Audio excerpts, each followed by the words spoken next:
Olá pessoal, eu sou a Keila, sou analista de dados e faço parte aqui da comunidade Data Girls. Nesse vídeo a gente vai falar um pouco sobre visualização de dados e principalmente alguns pontos de atenção e algumas dicas mais comuns sobre alguns erros que acontecem na visualização e como melhorar isso, tanto para quem está fazendo a visualização de dados quanto para o time que recebe. Afinal, o papel principal de uma visualização é trazer insights e não necessariamente ser uma coisa técnica, mas algo que traga respostas e resolução de problemas de forma clara e também bastante efetiva. Então, para começar aqui, eu estou já na página do Kaggle, que é uma plataforma que tem ficado até bastante conhecida na área de dados. É uma plataforma que tem vários documentos, né, vários datasets gratuitos e até com dados fictícios também, alguns dados verdadeiros que são disponibilizados, justamente para serem usados em competições, serem usados em estudos de quem está começando nessa área ou de quem já está há mais tempo. O dataset escolhido é um documento aqui, uma base de dados sobre saúde mental, e de forma geral, em resumo aqui sobre essa base, são perguntas que foram feitas para algumas pessoas de vários países sobre gênero, sobre qual país, a ocupação, se a pessoa tem sentido estresse recentemente no trabalho, quantas vezes a pessoa sai de casa. A gente não vai se atentar muito a isso, muito à escolha da base de dados, é mesmo só para utilização e conseguir usar isso como base para a nossa visualização. Eu já vou mudar aqui para o Looker Studio, que é a plataforma que a gente vai usar. E aqui também fica o mesmo recado já de não se apegar tanto à ferramenta, a ferramenta que vai ser o Looker Studio, mas essas dicas valem tanto para Power BI, o Tableau e até mesmo o Excel. A gente vai se apegar aqui somente à visualização mesmo, e aí como o Looker Studio é a ferramenta mais acessível nesse caso, faz sentido utilizar também para quem quiser testar depois. Bom, a primeira dica desses pontos de atenção são em relação ao excesso de variáveis. Nesse exemplo aqui, a pergunta que foi feita é quantas vezes a pessoa fica em casa, né? Ali o nome da coluna é dias em casa, e aí tem várias opções de respostas, de 1 a 14 dias, 31 a 60, se a pessoa sai todos os dias. E aqui, entre o gênero masculino e feminino, dá para entender que 1 a 14 dias, pelo menos no masculino, é o tempo em que a pessoa mais fica em casa, mas ainda assim demanda um tempo maior para entender cada uma das variáveis, entender cada um dos gêneros, e talvez não seja a melhor forma de mostrar isso, por terem muitas informações e muitas variáveis. Fora a questão de que aqui essa parte de textos também pode ser otimizada para ficar um pouco mais claro, ou pelo menos padronizado, parecido com os outros casos. Então eu vou editar aqui esse caso. Vou copiar e vou duplicar.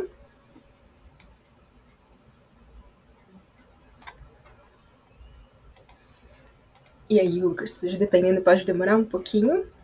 Mas enquanto isso, eu já vou substituir aqui e vou trocar a ordem dessas variáveis aqui. Então, tudo isso que a gente está vendo aqui em cima, essas legendas, no Looker Studio é chamado de dimensão detalhada, né? Como se fosse uma legenda, e tem a variável principal, que é masculino e feminino.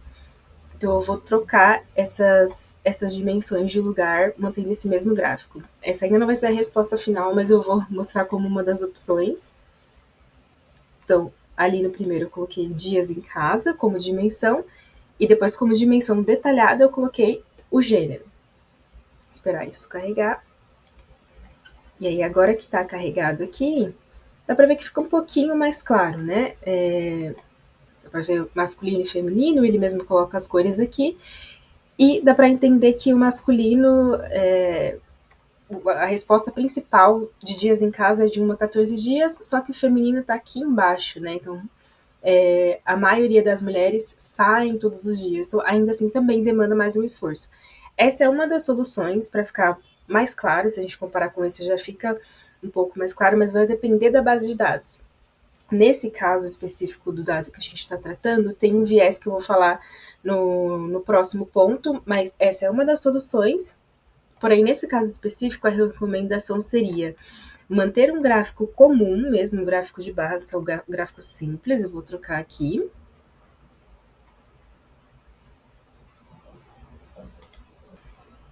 E aí desse gráfico eu vou tirar essa questão do gênero, eu vou deixar a dimensão só de dias em casa. Vou tirar aqui.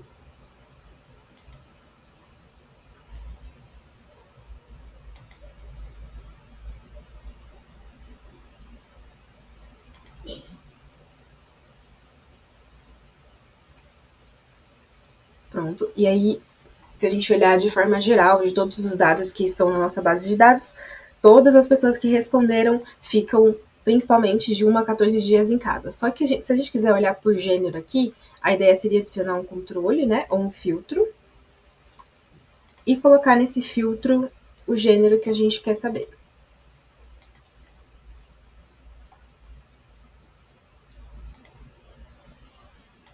E aí dá para filtrar por masculino e feminino, porque fica um pouco mais claro e não cria tantos vieses assim, enfim, e de qualquer forma acaba ficando claro do que a primeira visualização que a gente tem. Uma forma de a gente trazer esse dado.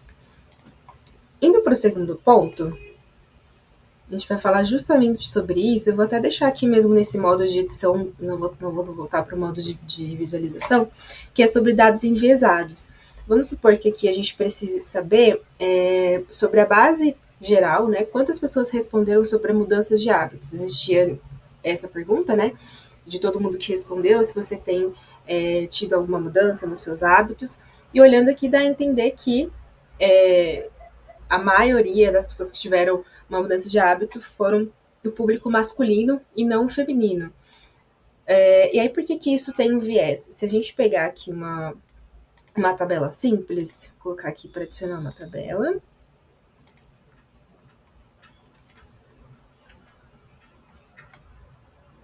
Só esperar ela carregar.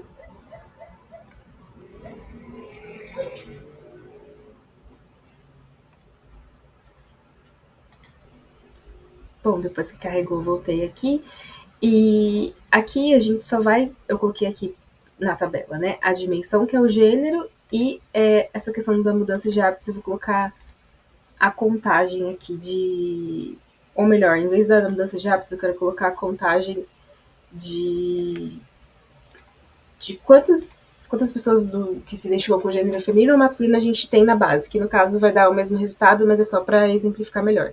Então dá para ver aqui que de pessoas que responderam, o público masculino já é muito maior, então isso acaba enviesando mais as análises. E aqui o ponto em relação de a gente ter mais atenção nesses detalhes é que sempre que houver algum dado enviesado, que você trabalhou ali a base, você conhece mais, deixar isso claro na base. Então aqui tem uma tabela, mas é bem possível também usar esse tipo de bloco que a gente tem aqui, né, que são como se fossem big numbers, com essas informações. Então, em vez dessa tabela que eu coloquei, eu poderia colocar aqui a contagem, né, colocar aqui que é só masculino, só feminino, e para colocar a quantidade de pessoas do público feminino e masculino que a gente tem. Dá para usar filtros também, só para puxar cada um desses dados.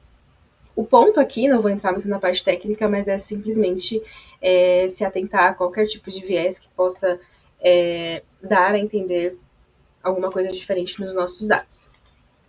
Indo para o terceiro ponto, é importante também prestar atenção nos dados nulos. Nesse caso aqui, a pergunta era quantas pessoas trabalham de forma autônoma, né, ou trabalham para si próprias. E aí a maioria dos respondentes não trabalha, né, para si próprio, tem outro tipo de emprego, enfim.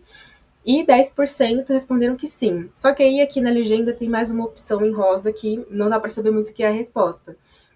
Isso pode acontecer muitas vezes em formulários que não têm resposta obrigatória, que é esse caso. Então tem alguns casos nulos. E é bastante importante tirar os dados nulos ou substituir por alguma coisa, porque aí quem está olhando os dados pode muito se embasar, né, e com razão mesmo nesses dados, pode acabar gerando alguma confusão, então é importante sempre fazer esse tipo de limpeza para deixar o mais fluido possível. Nesse caso, o que eu faria seria adicionar um filtro, eu já até criei ele aqui, que vou mostrar aqui, que ele exclui tudo nessa coluna, né, que é a coluna que diz se a pessoa tem trabalho autônomo ou não, e aí ela exclui tudo que é nulo. mas a gente também poderia criar uma queryzinha para dizer que a gente quer substituir por não responder ou substituir por aquilo que a gente quiser. Só esperar o filtro carregar. Depois que esse filtro é carregado, ele vai mostrar somente aquilo que foi respondido. Então é importante ter atenção. Nesse caso aqui, tudo bem se ninguém respondeu, mas podem ter casos em que a pergunta é obrigatória e pode ser que não seja um formulário, ou que não seja obrigatório no formulário, mas que aquela resposta seja muito importante. Então é bom ter a sinalização disso também, até para poder verificar com as pessoas responsáveis, por que não tem esse dado, como a gente pode conseguir esse dado e tudo mais, para ter as informações o mais claro possível. E por último, o último ponto aqui é sobre a escolha do gráfico, que também resume tudo que a gente viu até agora. Nesse exemplo específico, a pergunta é qual a ocupação da pessoa, e os resultados são bem parecidos, né? A maior ocupação aqui seria housewife, uma pessoa que cuida de casa, né? Mas as outras respostas também são bastante equivalentes, então a visualização não fica tão clara, por mais que seja legal. O gráfico de pizza ele pode ser usado em outras situações e muitas vezes o mais simples acaba sendo melhor, que pode ser um gráfico de barra ou que fica mais específico. Eu copiei e colei aqui e vou só substituir por um gráfico simples de barra. Enquanto ele carrega, só vou olhar aqui, que aí é só a gente fazer os ajustes de colocar o rótulo dos dados, dá para substituir isso aqui por porcentagem também, mas já dá para ver de uma forma muito mais clara quais são os dados. E de forma geral, em visualização de dados, tem muitas outras coisas que dá para a gente falar aqui, é um assunto muito vasto, eu sei que também, com certeza, você deve ter já vivido alguma situação assim, ou deve ter alguma outra sugestão, e podem deixar aí nos comentários também outros problemas ou outras sugestões para esses problemas, mas tem várias coisas que a gente poderia falar aqui, sobre as cores, sobre a questão aqui da legenda, dos números, né, que nem sempre é necessário, sobre as grades no fundo. Mas o mais importante é sempre observar o dado, pensar em quem vai observar, quem vai utilizar essa informação para tornar o dado mais claro possível. Por último de tudo, eu quero aproveitar para deixar uma dica aqui, eu vou compartilhar a outra tela minha aqui, que tem vários sites que são bem legais e que ajudam na visualização de dados. Esse que eu estou mostrando agora é o Data Visualization Catalog, é um catálogo que mostra vários tipos de gráfico, né, para cada tipo de visualização. Na página inicial dele aqui, deixa eu só fechar o anúncio, você pode tanto olhar aqui por tipo de gráfico quanto por função. Então, se você olha por função, ele pode te mostrar por comparação, relacionamento, você escolhe que tipo de gráfico você quer fazer e ele mostra qual seria o mais ideal em cada caso. Outra coisa muito legal de pesquisar para visualizações, sejam para dashboards temporários ou coisas mais aprofundadas, as galerias das próprias ferramentas de visualização. Então aqui tem o Looker Studio, a galeria do Looker Studio, né? Então é só jogar Looker Studio Galeria ou Tableau Galeria. E todos esses vão ter várias informações. Aqui a gente pode consultar, abrir. Alguns é possível fazer cópia também. E aproveitar tanto para se inspirar, né? Claro que não vai ser perfeito, e que como também são feitos por pessoas, também podem ter problemas e podem ter melhorias, mas é legal para se inspirar, entender o que as pessoas estão fazendo no mercado também. Bom, espero que esse vídeo tenha sido útil. Se tiverem dúvidas, deixem aí nos comentários. E é isso. Obrigada.